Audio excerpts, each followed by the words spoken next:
Hello everyone and Assalamualaikum. My name is Iqmar bin Abdullah along with my group mate which is Nur Syafura, Nur Fatin Syahirah and also Mama Alfiq Shahakim. We are going to do a presentation about social media writing aspect analysis, and the organization that we choose is KKM or MOH, Ministry of Health Malaysia, and we are going to do an analysis about four social media that they use. So without further ado, let's start. Hi, Assalamualaikum, and a very good day to everyone, especially to Madam Shayu and all my fellow classmates. So today I'm going to explain a little bit of introduction regarding our presentation.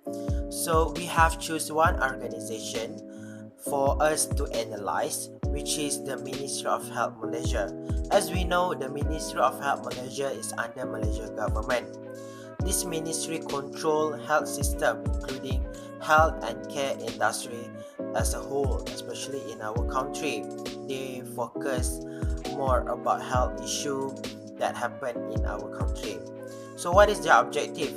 Their objective is to share information about health, facilitate and support society to stay healthy, motivate society to appreciate their health, to live a better life, meaning that this ministry is promoting health lifestyle to the public.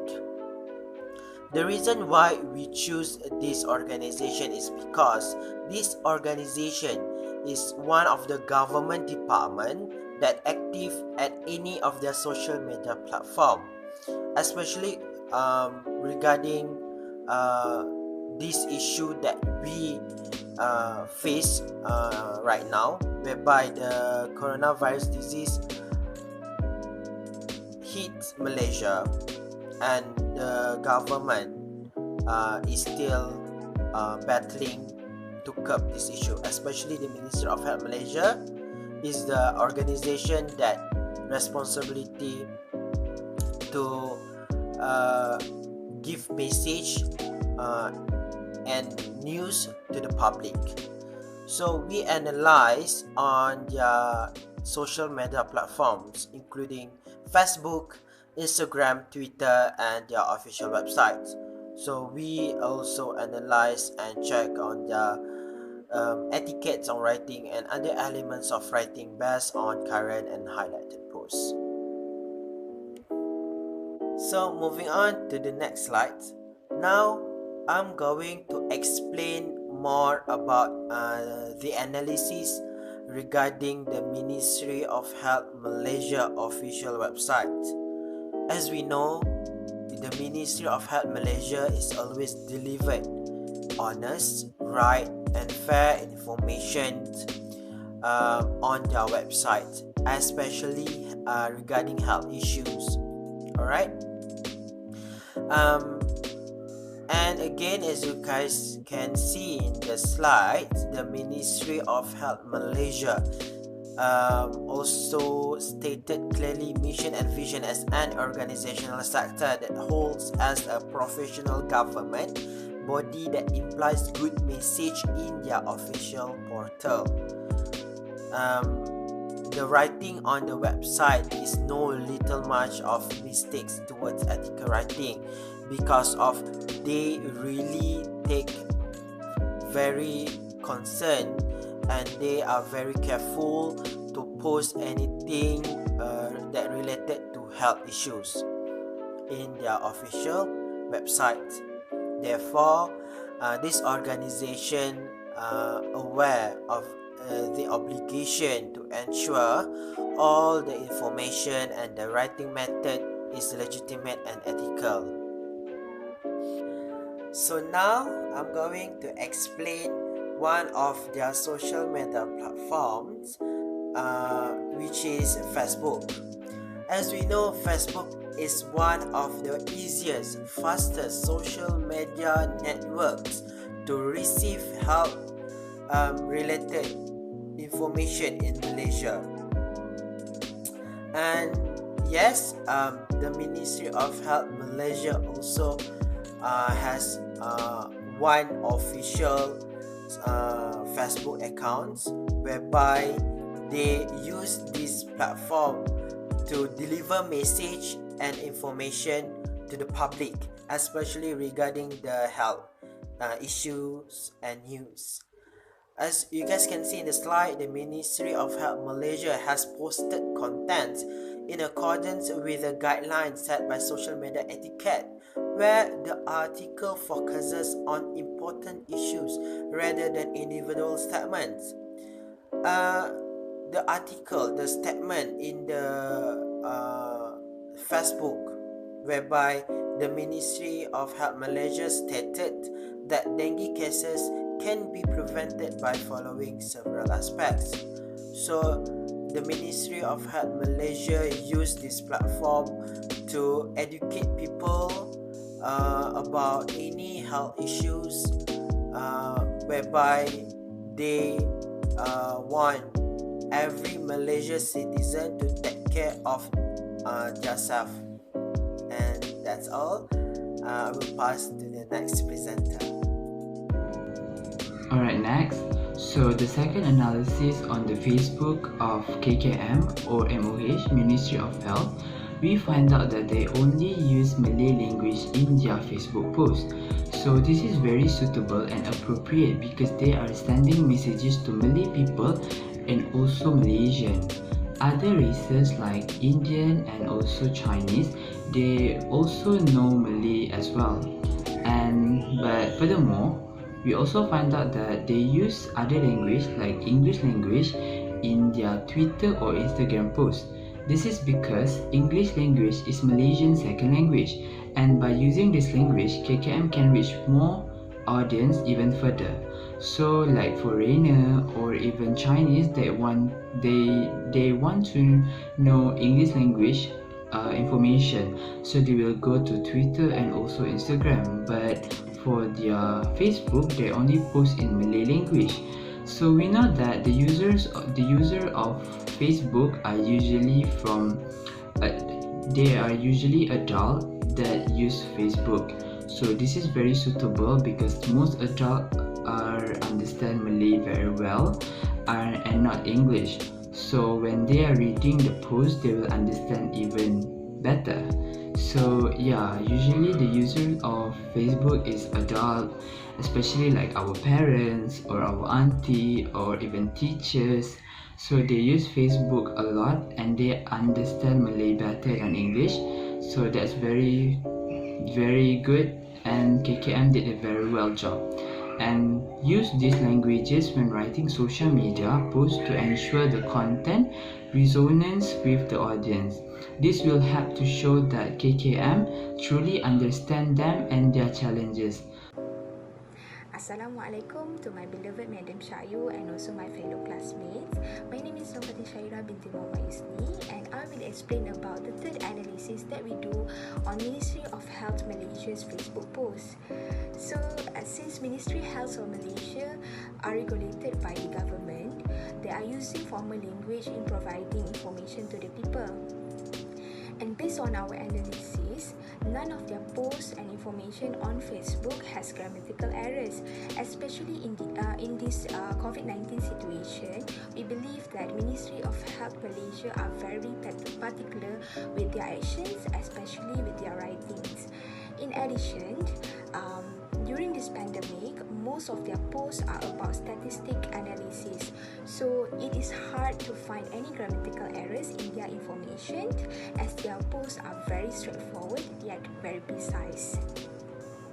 Alright, so for the first analysis on the Twitter of the organization, which is MOH, Ministry of Health, so Kementerian Kesihatan Malaysia need to take the truly understand their audience. Start with the general demographic information and then go deeper.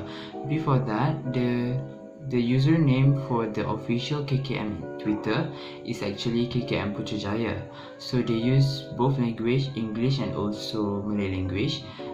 But when we are talking about emotional state, I think KKM kind of did a good job because they always use the word ta'ziyah to address that they feel sorry, they feel empathy to the family of the victim.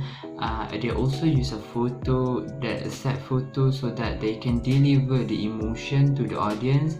to us that read, we will feel the same. Other than that, they also always congratulate the frontliner, especially during this COVID-19.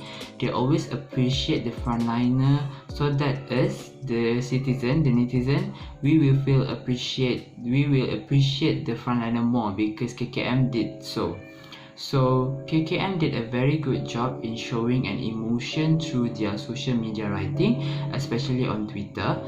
But they still need an improvement. They need to put their heart during writing so that they can feel the connection between the victims and also the audience. So this is very important because KKM usually not use emoji in their writing, but we truly understand because they are a government organization, so they need to keep it professional. So the use of emoji is not important, but they appropriately show their emotion through words and also through pictures and graphic that they show. Hi, I am Nur Syafura and we will continue to the next slide. So we're still on the Twitter analysis.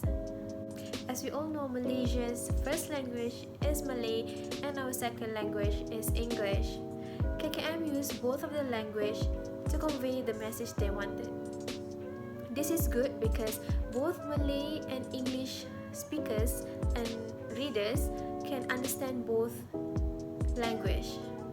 KKM also defined the unfamiliar words that they posted on social media, and this is good because as we all know, this COVID-19 pandemic that goes around the world uses more of unfamiliar words such as symptomatic, and those unfamiliar words is defined by KKM so that we could understand better what they are trying to tell us. The posting that they did also are very straightforward and uses simple words and doesn't exaggerate the sentence so that we could understand better and each level of education could understand the meaning behind the posting better. Moving on to the next slide, the next platform is Instagram. So basically in KKM Instagram, they post pictures and captions of everything that they post. We could say that the pictures taken by KKM was good because the pictures are very family friendly and also appropriate, that it could attract each level of age and also each level of educations. Also, the pictures that they posted are very simple and informative, and it could be understood by the readers. On the other hand, we could say that the captions are quite too long for the readers to read because on Instagram, basically, people tend to look more on the pictures instead of the captions. Even so, the captions are very simple, even though it is quite long, but the words that they use are very simple, easy to understand, and doesn't use any jargon and keep it classy. The pictures that KKM posted on Instagram took from MOH as they credited the MOH pictures. This is very good because if they didn't credit the owner of the picture, it can be an issue because it have a copyright. Also, the captions have abbreviations such as PKPP, but they stated the definition of PKPP first, then they continuously use the word in the caption, which is very good because sometimes people doesn't understand the meaning of PKPP, and it helps people to understand better what PKPP means. So for the last analysis on the Instagram of Ministry of Health Malaysia, we found that Ministry of Health Malaysia are doing their great job to sustain their reputation and image through their social media posts. This is because they have provided the need of the society, which is the information about the current cases and the situation. Our analysis also found that Ministry of Health Malaysia keep updating the news every day about the current cases, their actions and also their plans. This shows that they are doing their work to help the nation in fighting this pandemic. They also support their social media posts on Instagram with photos that shows that they are also following the standard operating procedures such as social distancing. So we can see that their writing on Instagram does help them to build their reputation. As for the conclusion, we know that a good writing skills is a must for public and private organization in giving their accurate information to the people. This is because a good writing skills will give a huge impact for people to understand every information that been given. So based on our analysis, we believe that Ministry of Health Malaysia has a good writing skills because they know their objective of writing, their writing are very precise, accurate and professionals. They are also using clear language with a good grammar for people to easily understand their information. So in conclusion, we conclude that Ministry of Health Malaysia shows their integrity and honor in their writing.